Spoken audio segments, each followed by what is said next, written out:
Take a look at how Saul Goodman did through his first 16 games of his minor league career. We had 3 home runs, and we finished with a 1036 OPS, so it was a good start to the career for Saul Goodman. But we're back for episode 4 now, and this is going to get into the next couple of weeks of AA for Saul Goodman, and you can see we're getting things started with a training session. We're going to actually get 10 at-bats to get at least 1,200 points worth of good at-bats, and we're just going to get them done in 3 home runs. Now, these were not back-to-back-to-back at-bats, but they were spread over the course of the first 7 at-bats of this training session. You can see here's chance number 7, and I'm going to take that one to the opposite field, deep and gone. That pretty much gets that training session done. So you can see the power is there. 3 home runs the first couple of weeks. Certainly nothing to sneeze at, but at the same time, it's not these gigantic power numbers that, I don't know, maybe some people expected. I'm personally not expecting huge power numbers, but we'll see. You can see that he does have the potential to hit it out. He has great strength, and hopefully that will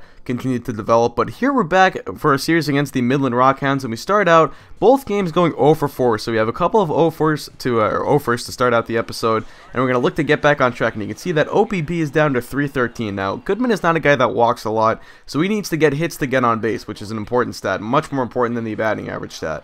So we got to start hitting again, and we're going to get things started here in this game with an RBI single. The run will come around and score easily with the throw being offline. So a nice little seeing eye single back up the middle, and then later in the game, it's the bottom of the 8th. We're down by 3 here, so we need a base runner at least, and Goodman just waits on that breaking ball and takes that the opposite way. Beautiful piece of hitting right there by Saul Goodman. Seeing that it was outside, waiting on it perfectly, and then just shooting it to the left center field gap. A nice double right there, and it looks like Goodman is starting to get back on track, which is just what you want to see out of the third base stud prospect for the Houston Astros. And we actually finished that game going 4 for 6. There were 2 hits that I did not show you guys. We had another single and another double, and we pick up the win 8-7, so it looks like Goodman helped fuel that comeback. But a nice turnaround, and we're going to get into the next game. You can see we're hitting 343 now. The average is back up, and the OPS is back up to 970, which is extremely good. So good to see here. Top of the 5th inning, Goodman is going to end up getting a ground ball opportunity. He fields it, fires to first in time, and you can see the fielding is still steady. Have not made an error yet, and hopefully we can continue that for the coming games. Now 2-2 here in the bottom of the 10th inning. Later in the game, Goodman shoots that one down the right field line. You've seen Saul Goodman use the opposite field a lot in the first couple of episodes. Now you're seeing him pull the ball. That was a beautiful idea right there. He just turns on that pitch, a hanging breaking ball, and he shoots it down the right field line for a double. So now later in the bottom of the 10th inning, it's first and second, 1 out, 1-2 count. That one's going to be grounded to the first baseman, and it looks like it's misplayed. I can't even tell what's going on. I think that actually hit the bag right there, and I completely misplayed on the base pass. I'm going to get caught in a pickle. And you guys know Goodman, he is not that fast. Kind of evasive there for a moment, but he gets thrown out eventually. So, a bad piece of base running right there for Saul Goodman, and he gets thrown out, potentially costing his team the game. But we do pick up the 3-2 victory, so it does not hurt the team at the end. Took a little bit longer. We finished going 3 for 8, a pair of singles and a double, the one that I showed you guys in the 10th inning. So another good game for Saul Goodman. Now we're back in Corpus Christi again for a matchup against the Frisco Rough Riders. This time I'm taking it to the opposite field. That's a low end pitch, and I think it's just the nature of MLB The Show. A lot of the time when you get those type of pitches, you end up just going with the opposite way with that. I don't really know why, but we get into third base with a triple right there. You do not see Goodman getting a lot of triples, but he gets one right there. Nice piece of base running. He picks up an RBI, and you can see this is pretty much just misplayed by the center field, and that's what allowed us to take the extra base. So a bad play right there by Frisco, and now later in the game, it's the bottom of the 6th, man on first, and Goodman once again getting this one into the gap. This time it's the right center field gap. That's going to get all the way to the wall once again. Runner coming around from first. He's going to come around to home and go all the way and score. And then another misplay. We're going to get to third once again. Another triple. So Goodman's got his 2nd triple of the game. Another great piece of hitting right there from Saul, and he actually ends up getting the player of the game at the end of the day for those pair of triples. So anyway, I'm not going to show you guys every time I get player of the game, because at a certain point it just becomes that you're getting player of the game a lot of the time, because as you guys will see, Saul ends up, he starts heating up here in the next couple of, or really in the next couple of weeks or so. But nonetheless, you can see we're batting 4th still for the Corpus Christi Hooks, and we're coming up with a 350 average, 3 homers, and 19 RBI. So we're getting things started in this game against Midland, this time in Midland, and I'm going to take that one to deep left center field, bat flip and all. That one is gone. A 3-run homer.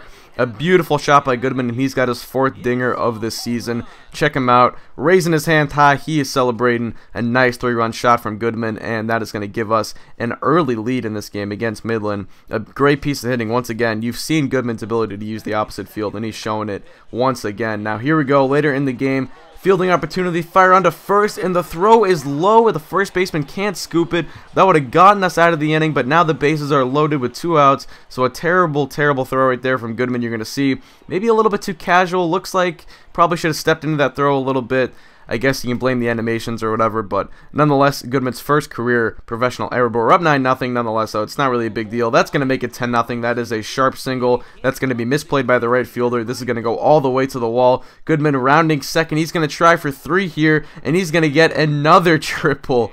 Yes, that is right. Saul Goodman getting a triple after triple. It is like triple city here, but this one comes with a price. It looks like he pulled something in the groin region. He's able to walk off under his own power, so it looks like the injury won't be major, but he's forced to come out of the game, and we'll see how this affects him in the next couple of days. Goodman does get the player of the game once again, but it looks like it could be or it could have come at a cost with that injury. But look at Goodman. Look at the bat flip. I love that home run celebration. The home run celebration is one of the best additions to MLB 13, the show, and they've carried over nicely into MLB 14. So, nonetheless, we're getting into the next game, and as you can see, we're going to have to sit out a couple games with that groin injury. We end up missing the rest of the Midland series, and we're going to be missing a portion of the San Antonio series.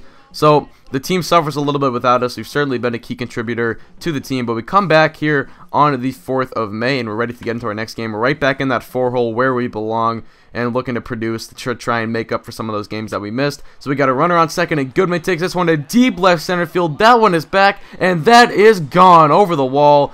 That one I knew was out right off the bat. It just seemed like I hit it a little bit more than I usually hit those gappers, and that one carries all the way over the wall for a 2-run shot. So Goodman, like I said, trying to make do for missing a couple games, trying to make it up to his team, and he's doing his best right now, picking up the home run. He trots all the way around the bases. A 2-run shot, and the Cooks extend their lead. It is 6-3, and that would pretty much be it for the game. We got 2 more singles in that game, finished with 3 hits, and we are really starting to heat up now. Lots of multi-hit games at this point. You can see now, bottom of the 5th, it's 7-0. This Corpus Christi offense has just ignited with Goodman back in the lineup. That's to deep center field, and that one is gone. Saul Goodman off the top of the little green thing out there. I don't know what you would call that, but Goodman showing off the power right now. Another home run in the San Antonio series. This was a game later, but still nonetheless great showing of the power so far. And now that's going to pretty much do it for that game. We had a double in the 1st. That home run came in the 5th. We would come away with another victory with the offense exploding in these last couple of games. So you can see we win the last 4 games of the San Antonio series, and we're on to play Frisco. We are 20-12 entering this game, and this ended up being a rough go of it. Now you're going to see the 6-game hitting streak. We're hitting .515 in that 6-game hitting streak, so we're torching the ball at the plate, and hopefully that will continue. But the fielding woes start to become an issue here. We're going to fire this one home, and that is well offline. There were no outs in the inning. We weren't going to turn 2 there. I thought I could get the guy at home, and a good throw probably would have gotten the runner, but a terrible throw by Goodman right there leads to an error, and a run will score, and then things would kind of pile on from that inning. You can see it's 4-0 now, Frisco on top. All of those runs coming in the 1st, and now that one's going to be popped up. We're trying to make do here. I actually usually do this. I kind of like force my way to catch these flyouts, but nonetheless, that's going to be the 1st out of the inning. So we cost our team a couple runs there, it seems. I'm sure a put out at first would have done nicely, but now it's 8-0, and at this point we're pretty much just putting up garbage stats in this game. We do extend the hitting streak to 6 games with this double, or 7 games I should say, but nonetheless it does kind of feel like we cost our team the game. Could have gotten out of that inning, and you know, who knows what would have happened at that point. But 8-1, top of the 8th, Goodman down the right field line. That'll be a base hit. Runner's going to go all the way to 3rd, I believe. Nope, he's going to stop at 2nd. Don't know why. And you can see I kind of get picked off there. So, you know, the stats look good for this game, but it was not one of Saul Goodman's better games, I would say. Certainly one he would like to forget, costing his team a couple runs at the beginning and then a bad base running mistake. But you can see it's a 7-game hitting streak now, hitting .500 in our last 7 games. Torching the ball right now. Time to get back on track. Top of the 1st, runner on 2nd, and Goodman's going to take this one the opposite way to deep right field, and that one is back, and it is gone. A 2-run homer for Saul Goodman, hitting that one up near where the monster truck is out in right field, and that's going to give the Corpus Christi Hooks a 3-0 lead. Now still 3-0 in the top of the third. One on and one gone. Goodman, a deep left field once again. This is left center field, and that is gone. So that's going to be the second home run of the game for Goodman. His first multi-home run game of his professional career. A huge hit by Saul Goodman, and that is going to be a 2-run homer, putting us up 5-0. We've accounted for 4 of our 5 runs so far, and we actually finished the game winning 16-0. We don't get any other hits, but 2 home runs and 4 RBI certainly ignited this offense early on, and it created the way to score another 12 runs on top of that. So nonetheless, another fielding opportunity for Goodman here, and he's trying to make do, trying to show that he can still be a competent defensive third baseman. He makes a nice play right there. Bad read on the ball originally, but he comes in, makes a strong throw off balance, and this is actually the picture of the thumbnail right here. A nice throw right there, picking it with his bare hand and kind of firing its sidearm to the first baseman for the easy out. Or I don't know if I'd call it easy, but nonetheless, top of the 7th here, Goodman in deep left field. That one is back, and that one is gone. The left fielder tried to rob it, but he could not bring it back, and Goodman, another home run, and just really catching fire at this point. Also trying to get his team back in the game. It was 7-2 prior to Goodman's at bat, but it's 7-5 afterwards, and you're going to see we end up picking up a loss here by 1 run. We did come back, get 8 runs. I don't know if we actually took the lead at some point, but we lose by 1. We get 4 hits in the game, 2 homers, a double, and a run, or in a single, 3 runs total. And we drive in a few more, and you can see we're getting a bit of a player spotlight here. 5 RBI in our last game, 9 in the last 2 games. 4 home runs in the last 2 games. Just incredible right now. He is going off, and it's time for the Better Call Saul moment of the game. Down by 1 in the 7th. Who better up with a runner on first than Saul Goodman? The 1-0 count from the San Antonio pitcher, and that one's a line drive to deep left center field. That one is back, and that one is gone. Another home run. Now, before the second game of the Frisco series, I ended up taking a break in this recording session. I usually just do 1 episode for 1 recording session, but it was getting late one night, so I turned off my PS3, came back 2 days later, and then I went on this absolute power surge. And you can see we've hit like 5 home runs since that point. And you can see we make a nice defensive play ranging to our right, getting the nice backhanded pick. So the power surge is coming on right now. It has been an incredible couple of games for Saul Goodman. And yes, I'm going to change the Better Call Saul image to just be a once an episode type of thing, whatever his most clutch hitters, or maybe one of his most unclutch hits. But nonetheless, you can see the last couple of games, we get a couple more hits, nothing that I really felt like showing. The episode is getting rather long as it is, already after 12 minutes. That's going to do it for me. Thank you guys for watching. Hope you did enjoy, and this was out. Peace.